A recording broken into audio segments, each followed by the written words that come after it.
नमस्कार दोस्तों, आपका स्वागत है सरकारी ज्ञान फॉर यू में। दोस्तों आज हम करते हैं हिंदी के अति महत्वपूर्ण 10 प्रश्न जो आपकी यूपी ट्रिपल एस के किसी भी एग्जाम के लिए बहुत ही रामबाण साबित होंगे।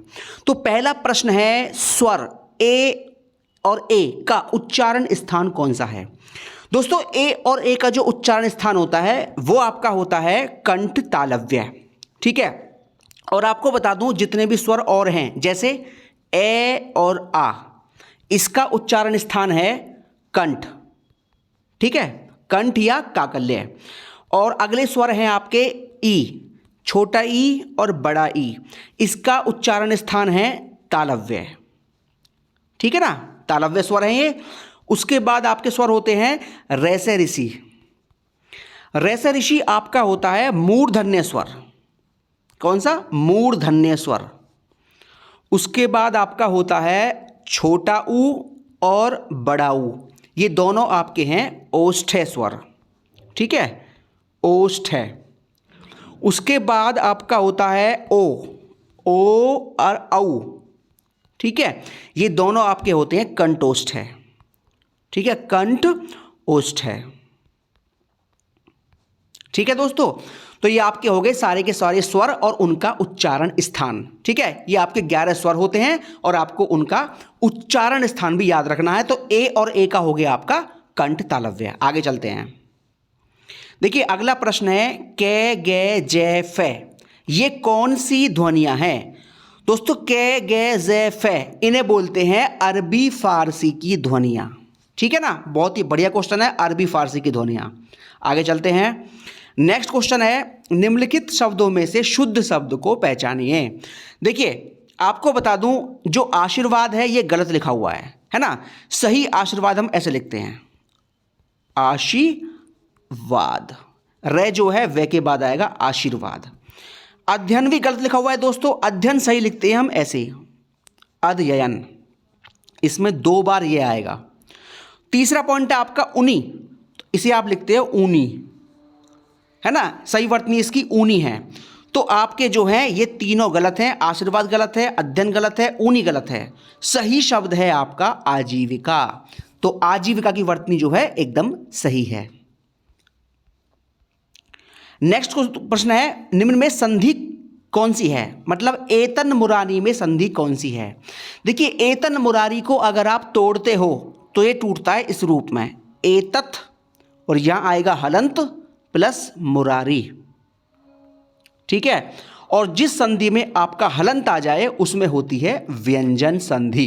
ठीक है दोस्तों, संधि का सबसे बड़ी जो पॉइंट है, सबसे बड़ा पॉइंट यही है कि आपको अधिक से अधिक शब्दों को तोड़ना सीखना है, तोड़ने की प्रैक्टिस करनी है कि कौन सा शब्द किस में टूटेगा। तोड़ने की आपने प्रैक्टिस कर ली तो आप आराम से बता दोगे कि संधि इसमें कौन सी है। तो एतन मुरारी में जो न है वो बन जाएगा तय, तो एतत मुरारी और तय पे हलंत, तो ये आपका हो जाएगा व्यंजन संधि।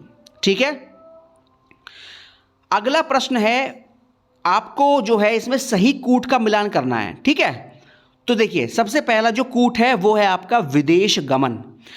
दोस्तों विदेश गमन का मतलब क्या हो गया? विदेश को जाने वाला। गमन माने जाना, तो विदेश को जाने वाला, है ना। तो जहां कर्ता ने कर्म को करण से, संप्रदान को या के लिए अपादान से, ये सब चीज आए को, ठीक है, तो वहां आपका होता है तत्पुरुष समास। ठीक है, तो विदेश को गमन यानी कि विदेश को जाने वाला, तो जहां को आए आपका हो गया तत्पुरुष समास। उसके बाद आपका हो गया गिरिधर। दोस्तों गिरि पर्वत, धर माने धारण करने वाला, तो गिरि पर्वत को धारण करने वाला अर्थात श्री कृष्ण, क्योंकि श्री कृष्ण ने ही गिरि पर्वत को धारण किया था। तो जिसका अर्थ कुछ और ही निकले उसमें होता है बहुव्रीहि समास। ठीक है, तो गिरिधर में हो जाएगा आपका बहुव्रीहि समास। उसके बाद अगला पॉइंट है देश विदेश। देश और विदेश दोनों ही शब्द अलग अलग हैं और दोनों शब्दों का जो है एक अलग महत्व है और दोनों ही पद प्रधान हैं। ठीक है, तो जहां दोनों पद प्रधान होते हैं वहां आपका होता है द्वंद्व समास। ठीक है दोस्तों, और आपको बता दूं एक बहुत बढ़िया बात, अगर यहां विदेश की जगह देश होता, मानो ये होता आपका देश और देश, है ना, दोनों बार देश होता, तो आपका होता अव्ययी भाव समास। जहां दोनों पद एक से हो वहां होता है अव्ययी भाव समास। ठीक है, तो देश और विदेश दोनों पद प्रधान है, दोनों पद अलग अलग हैं, तो आपका होगा द्वंद्व समास। उसके बाद यथाशीघ्र। दोस्तों आपको मैंने बताया था जिन शब्दों की शुरुआत में ये शब्द आते हैं, कौन कौन से, अनु, आ, प्रति, भर, यथा, यावत, हर, ये कुछ 7-8 शब्द हैं। तो जिस वाक्य शब्द के शुरू में इन शब्दों का आना हो वहां आपका होता है अव्ययी भाव समास। तो यथाशीघ्र में आपका हो जाएगा अव्ययी भाव समास। ठीक है दोस्तों, तो विदेश गमन में हो गया आपका कौन सा, तत्पुरुष समास। गिरधर में हो गया बहुव्रीहि समास। देश और विदेश में हो गया आपका द्वंद्व समास। और यथाशीघ्र में हो गया आपका अव्ययी भाव समास। ये आप मिला सकते हैं कूट से। ठीक है, आगे चलते हैं। देखिए अगला प्रश्न है, पैसे से मनुष्य की जीवन जीने की इच्छा बलवती होती है। रेखांकित वाक्यांश के लिए एक शब्द है। तो देखिए आपको बताना है जीवन जीने की इच्छा क्या बोलते हैं। तो जीने की जो इच्छा होती है दोस्तों वो होती है जिजीविषा। ठीक है, और जिजीविषा को आपको वर्तनी भी इसकी याद रखनी है कि जिजीविषा कैसे लिखा जाएगा, है ना। तो जीने की इच्छा जिजीविषा। आगे चलते हैं। अगला प्रश्न है, चंद्रमा और ब्राह्मण के लिए एक शब्द कौन सा है। यानी कि आपको बताना है किस शब्द का अर्थ चंद्रमा भी होता है ब्राह्मण भी होता है। दोस्तों इसका आंसर हो जाएगा द्विज। ठीक है, द्विज माने चंद्रमा भी होता है, द्विज माने ब्राह्मण भी होता है, और आपको बता दूं द्विज माने भैया दांत भी होता है। इसको भी याद रखना, बहुत अच्छा क्वेश्चन है। द्विज माने दांत भी होता है। आगे चलते हैं। अगला प्रश्न है, बड़ा घर, छोटा आदमी, नीला वस्त्र, इसमें विशेष्य कौन कौन से पद हैं, है ना। आपको पहचानना है विशेष्य क्या है। दोस्तों हमेशा याद रखना विशेष्य क्या होता है पता है, जिन शब्दों की विशेषता बताई जाती है, जिनकी विशेषता बताई जाए वो होते हैं विशेष्य, और जो विशेषता बताई जाए वो होता है विशेषण, है ना। तो जिनकी विशेषता बताई जाए वो होता है विशेष्य। अब देखिए बड़ा घर है, घर की बता रहे हैं विशेषता कि वो बड़ा है, तो घर हो गया विशेषण। ठीक है, छोटा आदमी, आदमी की बता रहे हैं विशेषता कि वो छोटा है, तो विशेषता आदमी की बताई जा रही है ना, तो जिसकी बताई जाए वो होता है विशेष्य। ठीक है दोस्तों, और अगला वर्ड है आपका नीला वस्त्र। वस्त्र की बता रहे हैं क्वालिटी यानी कि विशेषता, तो वस्त्र हो गया विशेष्य, तो जिसकी बताएं विशेषता वो हो गया विशेष्य। तो यहाँ घर की बताई जा रही है, यहाँ आदमी की बताई जा रही है, और यहाँ वस्त्र की बताई जा रही है। तो घर, आदमी और वस्त्र ये तीनों आपके हो गए विशेष्य। ठीक है, और बाकी बड़ा, छोटा और नीला ये हो गया आपका विशेषण। आगे चलते हैं। देखिए भैया अगला प्रश्न है, लोअर एग्जाम में आया हुआ प्रश्न दोस्तों ये, निम्नलिखित में से किस वाक्य में अकर्मक क्रिया है। ठीक है दोस्तों, एक बात याद रखना, आपको 2 शब्द याद रखने हैं, एक तो क्या और एक किसको। ये 2 शब्द आपको याद रखने हैं। आप सकर्मक क्रिया और अकर्मक क्रिया वाला सवाल कभी भी गलत नहीं करोगे किसी भी हालत में। ठीक है, क्या और किसको, ये 2 शब्द आपको याद रखने हैं। अब देखिए इनका इस्तेमाल कैसे करना है। देखिए राम मोहन को रुला रहा है, तो आपको इसमें प्रश्न पूछ के देखना है अपने आप से। राम मोहन को रुला रहा है मतलब राम किसको रुला रहा है, तो क्या हो गया और किसको। अगर इनमें से कोई भी एक शब्द सवाल पूछने पे उत्तर मिल जाए तो हो गया सकर्मक क्रिया, और ना मिले तो अकर्मक क्रिया। तो राम मोहन को रुला रहा है, हम सवाल पूछते हैं राम किसको रुला रहा है, तो किसको आ गया ना, तो यहाँ सकर्मक है, अकर्मक नहीं है, तो ये अकर्मक नहीं है ना। आपको सीधा सीधा पॉइंट याद रखना है कि क्या और किसको सवाल पूछने पे उत्तर मिल जाए तो सकर्मक, और ना मिले तो अकर्मक, है ना। सेकंड पॉइंट है, श्याम निबंध लिखता है ना। तो आप सवाल पूछोगे तो क्या मिलेगा, श्याम क्या लिखता है, निबंध, तो क्या आ गया, इसका मतलब ये भी सकर्मक है, अकर्मक नहीं है।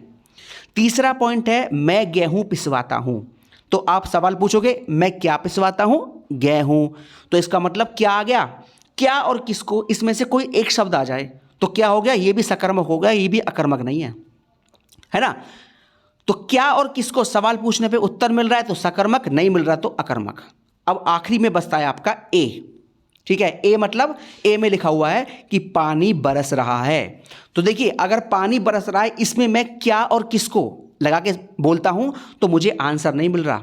हम बोलते पानी क्या रहा है तो ये कोई क्वेश्चन नहीं बन रहा, पानी किसको रहा है, कोई क्वेश्चन नहीं बन रहा। तो जहां क्या और किसको लगाने पे कोई क्वेश्चन ना मिले, आपको आंसर ना मिले, तो वहां आपका होता है अकर्मक क्रिया।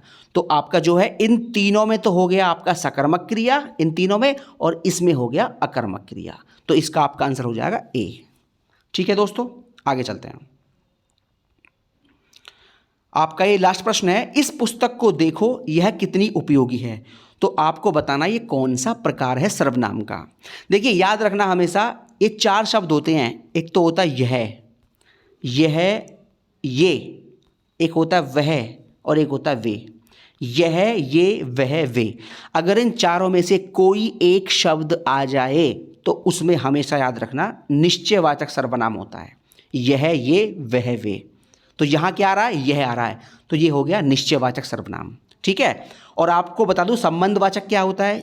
जिन वाक्यों में ये शब्द आए जो और सो, ये आपका हो गया संबंधवाचक। अगला आपका अनिश्चयवाचक की बताऊं तो अनिश्चयवाचक की दोस्तों पहचान ये है कि जिस वाक्य में ये शब्द आए कोई या कुछ, अगर ये आ रहा हो तो ये होता है अनिश्चयवाचक सर्वनाम। ठीक है। और अगला तुम्हारा है पुरुषवाचक। देखिए पुरुषवाचक के 3 बिंदु होते हैं। एक तो होता है प्रथम पुरुष, यानी कि मैं, हम लोग। एक होता है मध्यम पुरुष, तुम, तू, तुम लोग। एक होता है अन्य पुरुष, जहाँ किसी और की बात की जाए। तो जहाँ प्रथम पुरुष, मध्यम पुरुष और अन्य पुरुष, इनमें से कोई एक चीज़ आए तो वहाँ होता है पुरुषवाचक सर्वनाम। ठीक है दोस्तों, तो ये आपके हो गए हिंदी के अति महत्वपूर्ण 10 प्रश्न व्याख्या सहित। और आपको इसी तरीके से बिल्कुल हिंदी के धांसू प्रश्न आपको आगे भी मिलते रहेंगे। बहुत बहुत धन्यवाद दोस्तों। जय हिंद, जय भारत। आपको वीडियो पसंद आई हो तो वीडियो को लाइक कर सकते हैं और चैनल को सब्सक्राइब कर सकते हैं।